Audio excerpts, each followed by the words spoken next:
नमस्कार, आप देख रहे हैं वार्तालाप टीवी। मैं हूं जेनी। प्रधानमंत्री नरेंद्र मोदी ने मई महीने के आखिरी रविवार यानी आज मन की बात को संबोधित किया। अपने मासिक रेडियो कार्यक्रम में पीएम मोदी ने कई अहम मुद्दों पर बात की। आइए, हर मुद्दे पर पीएम मोदी ने क्या-क्या कहा, जानते हैं। योग दिवस का जिक्र करते हुए पीएम मोदी ने कहा कि 21 जून 2015 में योग दिवस की शुरुआत के बाद से ही इसका आकर्षण लगातार बढ़ रहा है। इस बार भी योग दिवस को लेकर दुनिया भर में लोगों का जोश और उत्साह नजर आ रहा है। आंध्र प्रदेश की सरकार ने योग आंध्रा अभियान शुरू किया है।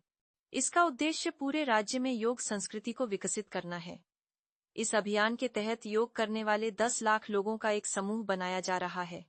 मुझे इस वर्ष विशाखापत्तनम में योग दिवस कार्यक्रम में शामिल होने का अवसर मिलेगा। मुझे ये जानकर अच्छा लगा कि इस बार भी हमारे युवा साथी देश की विरासत से जुड़ी प्रतिष्ठित स्थान पर योग करने वाले हैं। कई युवाओं ने नए रिकॉर्ड बनाने और योग श्रृंखला का हिस्सा बनने का संकल्प लिया है। उन्होंने कहा कि आज मैं आपको एक ऐसे शानदार व्यक्ति के बारे में बताना चाहता हूं, जो एक कलाकार भी हैं और जीती जागती प्रेरणा भी हैं। नाम है जीवन जोशी, उम्र 65 साल।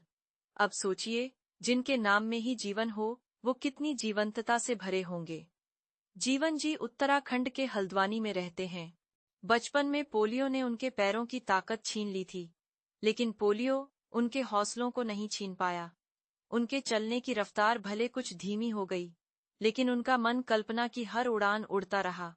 इसी उड़ान में जीवन जी ने एक अनोखी कला को जन्म दिया, नाम रखा बगेट।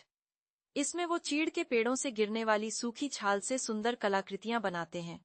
वो छाल, जिसे लोग आमतौर पर बेकार समझते हैं, जीवन जी के हाथों में आते ही धरोहर बन जाती है। उनकी हर रचना में उत्तराखंड की मिट्टी की खुशबू होती है। कभी पहाड़ों के लोक वाद्य यंत्र, तो कभी लगता है जैसे पहाड़ों की आत्मा उस लकड़ी में समा गई हो। पीएम मोदी ने कहा कि मन की बात में हम छत्तीसगढ़ में हुए बस्तर ओलंपिक्स और माओवाद प्रभावित क्षेत्रों में साइंस लैब पर चर्चा कर चुके हैं। यहाँ के बच्चों में साइंस का पैशन है। वो स्पोर्ट्स में भी कमाल कर रहे हैं। ऐसे प्रयासों से पता चलता है कि इन इलाकों में रहने वाले लोग कितने साहसी होते हैं। इन लोगों ने तमाम चुनौतियों के बीच अपने जीवन को बेहतर बनाने की राह चुनी है। मुझे यह जानकर भी बहुत खुशी हुई कि 10वीं और 12वीं की परीक्षाओं में दंतेवाड़ा जिले के नतीजे बहुत शानदार रहे हैं। करीब 95% रिजल्ट के साथ ये जिला 10वीं के नतीजों में टॉप पर रहा। वहीं 12वीं की परीक्षा में इस जिले ने छत्तीसगढ़ में 6ठा स्थान हासिल किया। आपका बहुत बहुत धन्यवाद। आपने वार्तालाप टीवी पर समाचार देखे। हमारे साथ बने रहिए और अगले अपडेट्स के लिए जुड़े रहिए। आपका दिन शुभ हो।